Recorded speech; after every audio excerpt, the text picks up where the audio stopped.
नमस्कार, खबरों की खबर में आपका स्वागत है। हिंदुस्तान के प्रधानमंत्री नरेंद्र मोदी ने जिस तरीके से अमेरिका के पूर्व राष्ट्रपति बराक ओबामा के ऊपर हमला किया है, जो अटैक किया है, उससे पूरी दुनिया हैरान है। क्योंकि प्रधानमंत्री मोदी तो कहते थे कि बराक ओबामा उनका बड़ा मित्र है, लेकिन एक इंटरव्यू जो उन्होंने CNN को दिया, उसके बाद से पूरी की पूरी सरकार ओबामा के खिलाफ यलगार कर चुकी है और उन्हें बताया जा रहा है कि हिंदुस्तान में मुसलमानों के अधिकारों के लिए जो आप आवाज उठा रहे हो, पहले अपने गिरबान को झांक के देखो कि किस तरह से तुमने छह मुस्लिम मुल्क के अंदर 26,000 बमबारी करके लाखों लोगों की जिंदगी को तुमने तबाह किया।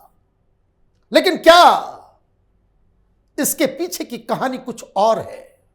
क्योंकि खबर यह आ रही है कि बराक ओबामा ने इस इंटरव्यू के लिए, प्रधानमंत्री मोदी के खिलाफ बोलने के लिए, हिंदुस्तान को बदनाम करने के लिए $4 मिलियन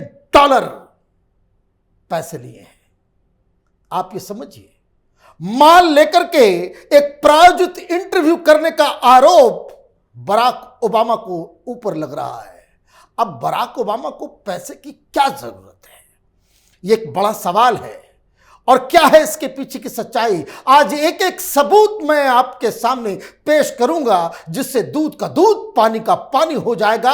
और यह भी आपको मालूम चलेगा कि राहुल गांधी जो अमेरिका के दौरे पे गए थे, वहां किस तरीके की गंदगी फैलाकर राहुल बाबा भारत आए हैं। क्योंकि तस्वीरें झूठ नहीं बोलती, सबूत, दस्तावेज वो झूठ नहीं बोलती। ये हकीकत जब आप जानेंगे, आपके पैर के नीचे की जमीन खिसक जाएगी। शुरुआत करते हैं सबसे पहले जो वॉशिंगटन पोस्ट नामक अखबार में एक फुल पेज का जो एड आया।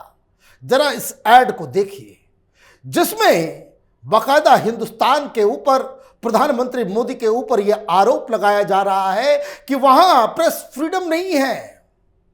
तस्वीरें छापी गई हैं कि ये देखिए, ये छह पत्रकार जिनको मोदी सरकार ने जेल में डाल रखा है, डेमोक्रेसी खतरे में है। ये वही जॉर्ज सोरोस और उसके चट्टे बट्टे राहुल गांधी और हिंदुस्तान के विपक्ष के साथ मिलकर ये जो नैरेटिव क्रिएट कर रहे हैं कि हिंदुस्तान की डेमोक्रेसी खतरे में आ गई है।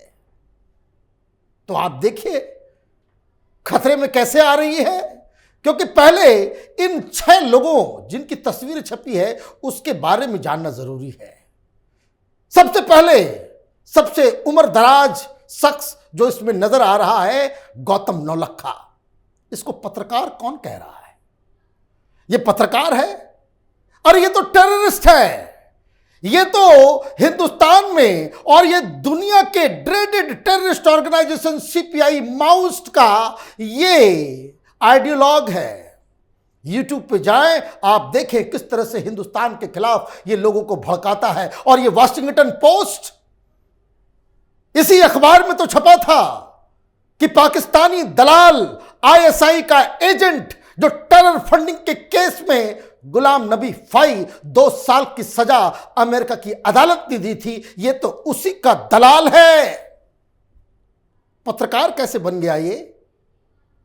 तो एक तो पहला नाम ये। दूसरा नाम देखिए, फहद शाह। भाई वो भी जेल के अंदर है। क्यों है जेल के अंदर? और कोर्ट ने इसे जेल में भेजा है। हिंदुस्तान में नेता नहीं भेजते। प्रधानमंत्री और मुख्यमंत्री के पास ये पावर नहीं है किसी शख्स को जेल में डालने का। जेल में तो डालने का अधिकार हिंदुस्तान की कोर्ट में है। और वहां की चार्जशीट में क्या लिखा गया इसके बारे में?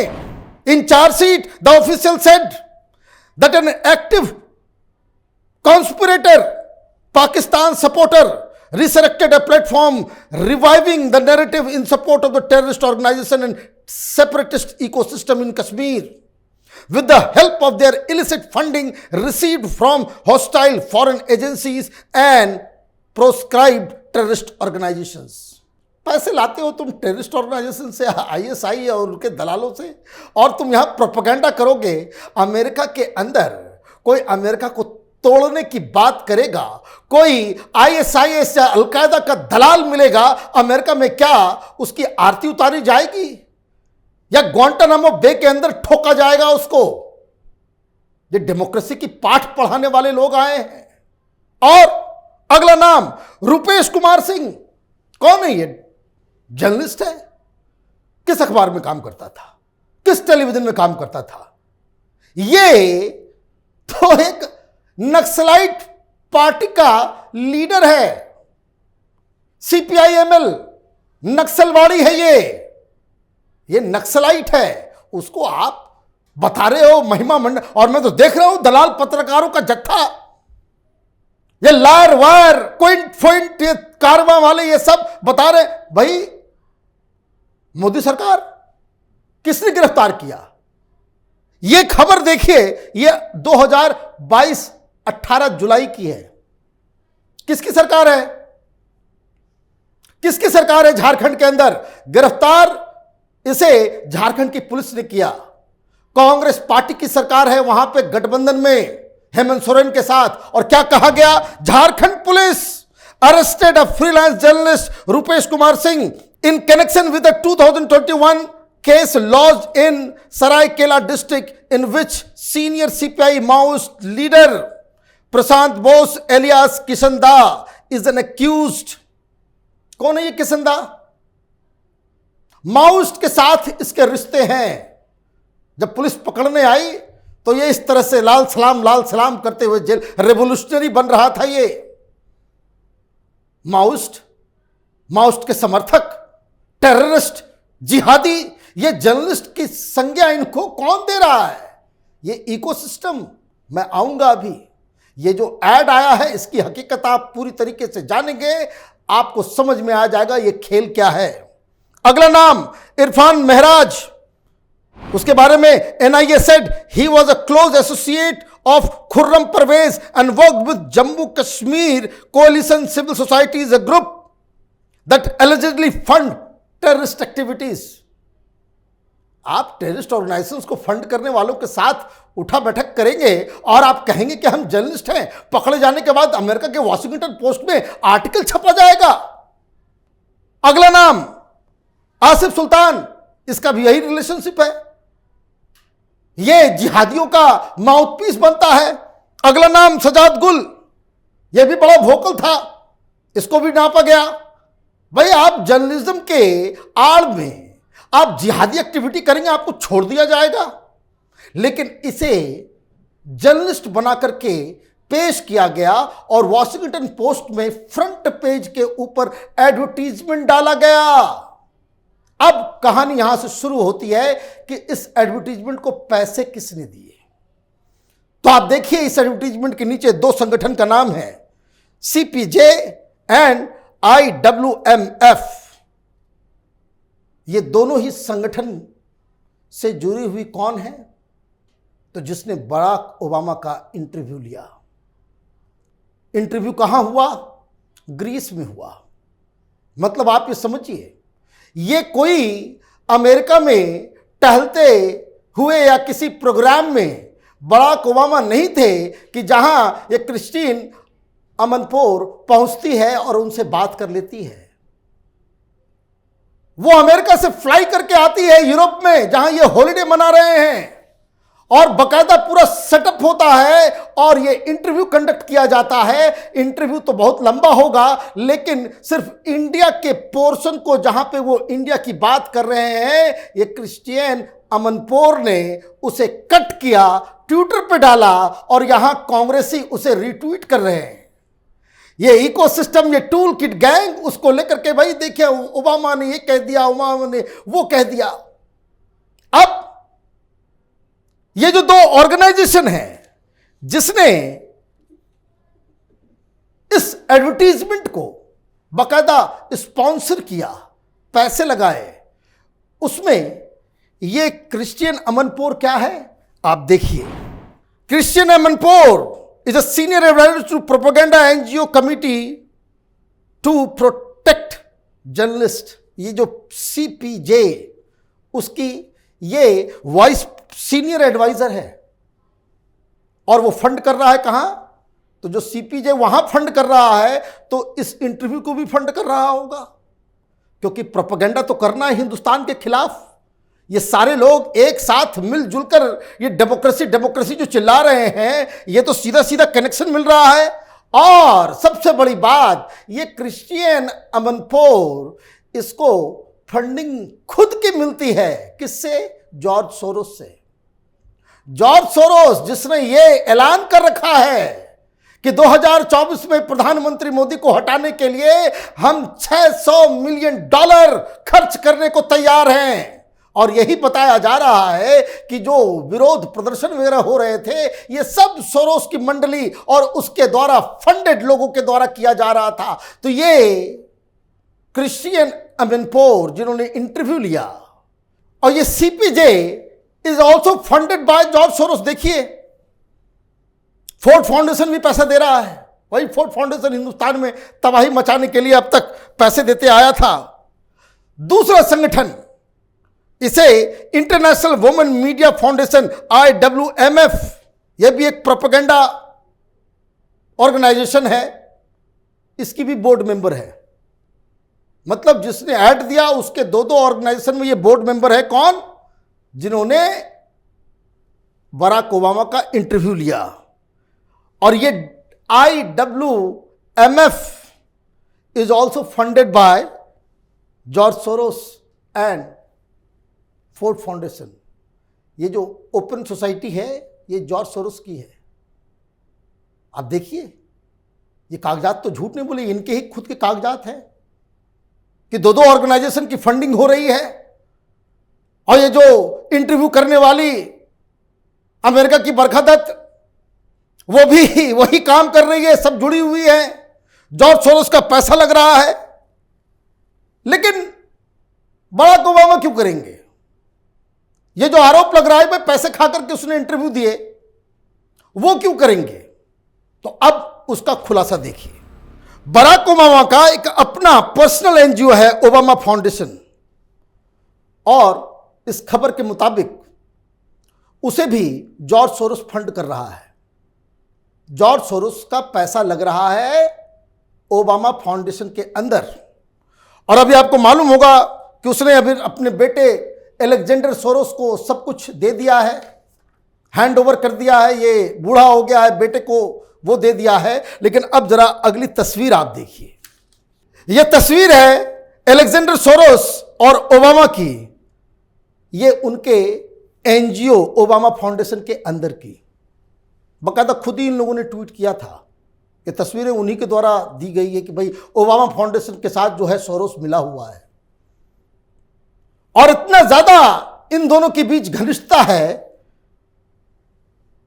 कि एलेक्जेंडर सोरोस ने ओबामा को बकायदा अपने घर पे होस्ट किया था। तो एडवर्टीजमेंट आ रहा है, उसको फंड करने वाले जो जो ऑर्गेनाइजेशन है उसकी फंडिंग जॉर्ज सोरोस कर रहा है। अमनपोर को फंडिंग जॉर्ज सोरोस से मिल रहा है। इंटरव्यू देने वाला ओबामा, वो भी अपने फाउंडेशन के लिए जॉर्ज सोरोस से पैसे ले रहा है। मामला यहीं पे खत्म नहीं हो रहा है कि चूंकि जॉर्ज सोरोस ने यह ऐलान कर रखा है कि मोदी को बर्बाद करने के लिए, हिंदुस्तान को बदनाम करने के लिए वो $600 मिलियन वो अपना अलग फंड करके रखा हुआ है। तो राहुल गांधी जो अचानक से गायब हो गए, उनकी जो सीक्रेट मीटिंग हुई, तो किनके साथ हुई? किनके साथ हुई? क्या जॉर्ज सोरोस के चट्टो बट्टों के साथ उनकी मुलाकात हुई? क्या राहुल गांधी का कोई रिश्ता है जॉर्ज सोरोस के साथ? तो कुछ तस्वीरें आप ये भी देखिए। यह तस्वीर है भारत जोड़ो यात्रा की, और ये सलील सेट्टी नाम का शख्स जो बगल में बैठा हुआ है, इसकी आइडेंटिटी देखिए। ये जॉर्ज सोरोस के ओपन सोसाइटी फाउंडेशन का वाइस प्रेसिडेंट है। भारत जोड़ो यात्रा में भी जॉर्ज सोरोस। ये राहुल गांधी जवाब देंगे ये सलील सेट्टी इनके बगल में क्या कर रहा है? गलती से आ गया होगा, कोई बात नहीं। लेकिन अब अगली तस्वीर देखिए। अगली तस्वीर में आप देखिए कि जॉर्ज सोरोस के द्वारा फंडेड लोग के साथ सीक्रेट मीटिंग हो रही है। सीक्रेट मीटिंग हो रही है और जो लोग इस मीटिंग में राहुल गांधी के साथ नजर आ रहे हैं, जैसे वो विश्वनाथन, वो प्रोटेस्ट साइट पे देखिए, वहां पे उसकी भी तस्वीर आई हुई है, मोदी नॉट वेलकम। और जो लोग ट्विटर के ऊपर इस पूरे प्रपंच को आगे बढ़ा रहे थे, जैसे ये अर्जुन सेठी, ये सबसे ज्यादा एक्टिव था, ये सारे कांग्रेसी उसको रिट्वीट कर रहे थे। जॉर्ज सोरोस का ये चेला है, देखिए उसकी फंडिंग, स्कॉलरशिप मिला हुआ है जॉर्ज सोरोस के ओपन सोसाइटी की तरफ से। एक और इस तरह से Deepa Iyer, she also received funds from Soros, और वो प्रोटेस्ट और सारी चीजें हो रही थी। तो कहने का मतलब क्या है, ये जो हिंदुस्तान के खिलाफ जो प्रोपेगेंडा हो रहा है, जो अफवाह फैलाने का काम, हिंदुस्तान को बदनाम करने का काम किया जा रहा है, ये जॉर्ज सोरोस उस 82 साल के बुड्ढे ने जो कहा था कि हम अडानी को भी ले बीतेंगे और मोदी को भी ले बीतेंगे, तो प्रधानमंत्री मोदी जब अमेरिका में थे तो ये सारा प्रपंच किया। वहां की सरकार ने कहा कि नहीं, हिंदुस्तान में डेमोक्रेसी है, जाओ, जिसे डेमोक्रेसी के बारे में पता करना है दिल्ली जाकर के देख करके आओ।